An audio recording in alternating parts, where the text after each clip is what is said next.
मैं मुझे सच्ची सच्ची बताना, आप में से कितने बच्चे अपने पिछले साल के मैथ्स के फॉर्मूला इस साल भूल गए हो?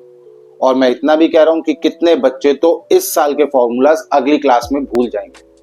और ऐसा इसलिए हो रहा है बच्चा, क्योंकि आप में से कितने बच्चे तो एग्जाम से जस्ट पहले अपनी किताबें उठाते हैं पढ़ने के लिए, या फिर टीचर से इंपॉर्टेंट क्वेश्चन पूछते हैं, या फिर किस चैप्टर की ज्यादा वेटेज है हम वो करके चले जाते हैं।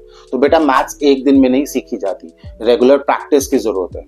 जिस दिन 5 क्वेश्चंस डेली करने की हैबिट डाल लोगे ना, तो आई एश्योर यू इस साल के फॉर्मूला अगले साल नहीं भूलोगे, अगले साल के फॉर्मूला अगले साल नहीं भूलोगे, और ना जाने से 2-4 साल नहीं, कम से कम 10 साल तक आप फॉर्मूलाज भूलोगे नहीं। और बिना डेमो के आप लोगों को कोई बात समझ नहीं आती ना, तो अब ध्यान से सुनना।